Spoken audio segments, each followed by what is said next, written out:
జోగ్రమేష్ మీద బనాయించాలని ఉద్దేశంతో జోగ్రమేష్ కూడా ఇంటికి రావడం జరిగింది. ఆయనతో మాట్లాడదాం. ఏం జరిగింది, ఎందుకు ప్రభుత్వం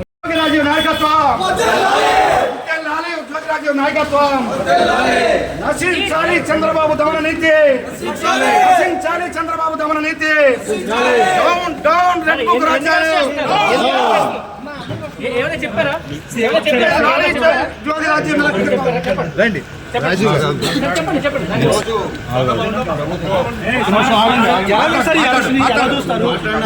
ఈ భూమి అక్రమాలు పాల్పడ్డారా?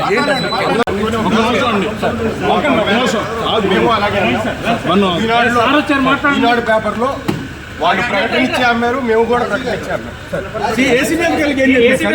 ప్రభుత్వం కక్ష సాధింపు చర్యగా ఈరోజు మా నాన్నగారి మీద కక్ష పూరితంగా నన్ను అరెస్ట్ చేస్తా ఉన్నారు. సార్ ఎలా ఫైట్ చేయబోతాను?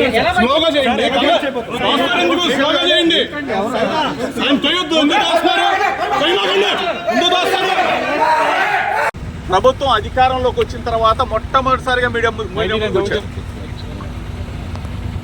ప్రభుత్వం ఏదైనా మంచి చేస్తే మంచి చెప్దామని చెప్పి అనుకున్నాం. కానీ ఈరోజు అగ్రిగోల్డ్ భూములు ఏంటి?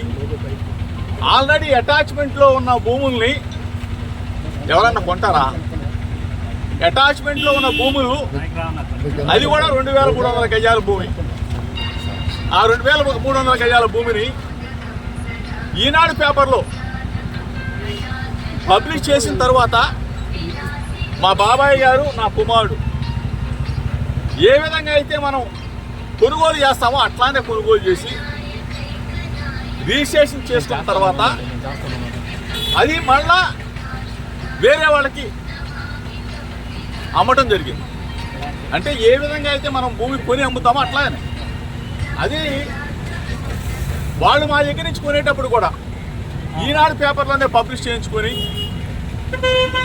సర్వే చేయించుకొని అధికారులు ఇచ్చిన రిపోర్ట్ ఆధారంగా సబ్ రిజిస్ట్రార్ గారు రిజిస్ట్రేషన్ చేసి వాళ్ళకి అప్పచెప్తే ఇంతకన్నా దుర్మార్గం ఎక్కడన్నా ఉంటుందా చంద్రబాబు నాయుడు గారు?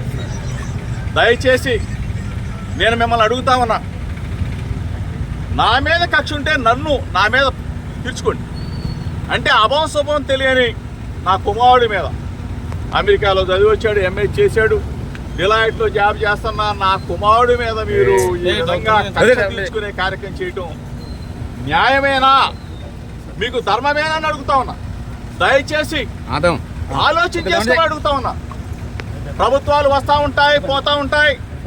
మీరు అధికారంలో ఉన్నారు, దయచేసి ఒకసారి ఆలోచన చేసుకోండి. మేము అధికారంలో ఉన్నప్పుడు మీ మీదకి దాడికి రాలా. దయచేసి మీరు ఆ మైండ్లో కానీ ఆ ఆలోచన కానీ ఉంటే తీసేసుకోండి.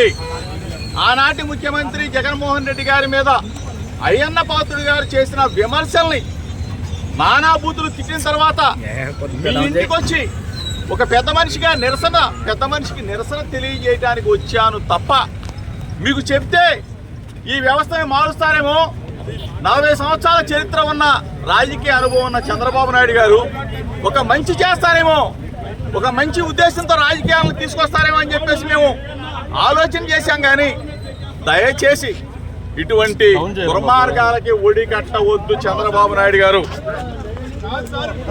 ఇప్పుడు రాజకీయంగా మా మీద కక్ష తీసుకోవచ్చు, రెడ్ బుక్ రాజ్యాంగాన్ని మీరు తీసుకురావచ్చు, మీరు అమలు చేయనివచ్చు. మా మీద ఎందుకు సార్? మీరు 5 కోట్ల మందికి ఇచ్చిన ప్రజలకు ఇచ్చిన వాగ్దానాలను ఆలోచించండి సార్. మీరు సూపర్ 6 మీద ఆలోచన చేయండి. ఆ సూపర్ 6 అమలు చేస్తే అందరూ కూడా ఆనందంగా ఉంటారు. అంతేగాని డైవర్షన్ పాలిటిక్స్ చేస్తూ అభం శుభం తెలియని పిల్లల మీద ఏంటి సార్ ఇది? దయచేసి మీకు కూడా పిల్లలు ఉన్నారు, మీకు కూడా పిల్లవాడు ఉన్నాడు. మీ ఇంటికి మా ఇల్లు ఎంత దూరమో మా ఇంటికి మీరు కనపడట్లేదు. దయచేసి తెలుగుదేశం పార్టీ యావత్తుకు చెప్తా ఉన్నా, ఒక బలహీన వర్గాల వ్యక్తి జోగి రమేష్ కృష్ణా జిల్లాలో అంచెలంచెలుగా ఎదిగాడు. ఒక బలహీన వర్గాల వాడు, ఒక గౌడ కులస్తుడు ఎదిగితే హర్షించాల్సింది పోయి మీరు మా మీద కక్ష కట్టి మమ్మల్ని జైలు పాలు చేస్తే మీరు ఆనందం పొందుతారు. ఏంటి ఈ దుర్మార్గం? నిజంగా తప్పు చేసుంటే, నిజంగా మా కుమారుడు తప్పు చేసుంటే శిక్షించిన అదొక అందం. కానీ ఏమీ తెలియకుండా ఈ విధంగా చేయటం ధర్మం కాదు, మీకు న్యాయం కాదు. ప్రజలు చూస్తా ఉన్నారు. ప్రజాస్వామ్యవాదులారా, ఒక్కసారి ఆలోచన చేసుకోండి. నేను వస్తా విజయవాడ నడిబొట్టులో ఎక్కడైనా సరే రమ్మని చెప్పి అడుగుతా ఉన్నా. ఆంధ్రజ్యోతి రాధాకృష్ణ గారు ఎన్నిసార్లు రాస్తారండి? ఎన్ని మీరు కథలు రాస్తారండి? జోగి రమేష్ మీద ఎన్ని కథలు రాస్తారండి? ఎన్ని వ్యాసాలు రాస్తారు సార్? ఈనాడు రామోజీరావు గారు లేరు పాపం, అయినా కానీ ఈనాడు పత్రిక పుంకాలుగా రాస్తాను జోగి రమేష్ మీద. నిన్న కూడా వచ్చింది, సెంట్రల్ బ్యాంకులో అంట నేను హవా నడుపుతా ఉన్నానంట. సెంట్రల్ బ్యాంకులో అంట జోగి రమేష్ అంట ఎంఆర్ఓలను మారుస్తున్నానంట. జోగి రమేష్ అంట సిఐలు మారుస్తా ఉన్నానంట. జోగి రమేష్ అంట బూడిద మీద పెద్ద. అసలు ప్రభుత్వం మీదా మాదా? ప్రభుత్వం ఉన్నప్పుడే అటువైపు కన్నెత్తి ఒక సామాన్యుడిగా చెప్తా ఉన్నా, ఒక బలహీన వర్గాల వ్యక్తిగా చెప్తా ఉన్నా, మా మీద కన్నా ఇటువంటి కక్ష సాధింపులు నా కుటుంబం మీద కన్నా చేస్తే పైన దేవుడు ఉన్నాడు. పైన దేవుడు ఉన్నాడు. చంద్రబాబు నాయుడు గారు, పైన దేవుడు ఉన్నాడు. ఈరోజు మీరు అధికారంలో ఉండొచ్చు, మీరు మమ్మల్ని పొక్కొచ్చు, కేసులు పెట్టొచ్చు, రెడ్ బుక్ తీయొచ్చు. కానీ మీకు మనస్ఫూర్తిగా చెప్తా ఉన్నాం, మంచిని మీరు ఇంత దుర్మార్గంగా ఒక చిన్న కుర్రోడిని తీసుకొని, ఏమీ తెలియని కుర్రోడిని తీసుకొని మీరు అరెస్ట్ చేయాలా, జైల్లో పెట్టాలన్న ఇటువంటి వంకర బుద్ధిని మార్చుకోండి. ఇది ప్రజాస్వామ్యవాదులారా, ఇది గుర్తించండి. నేను గానా నా కుటుంబం గానా అగ్రిగోల్డ్ ఆస్తులో కానీ ఏదైనా తప్పు చేసుంటే విజయవాడ నడిబొడ్డులో ప్రజల సాక్షిగా అవసరమైతే ఉరేసుకుంటాం. తప్పు చేసుంటే ఉరేసుకుంటాం. అంతేగాని ఇట్లా మమ్మల్ని బలహీన వర్గాలను వేధించడం న్యాయమా, ధర్మమా? చంద్రబాబు నాయుడు గారు, మీకు న్యాయమేనా?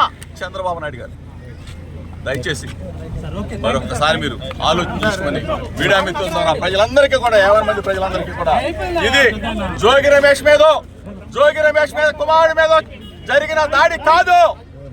ఇది యావత్ బలహీన వర్గాల మీద, గౌడ కులం మీద, గౌడ కులస్తుల మీద జరిగిన దాడి.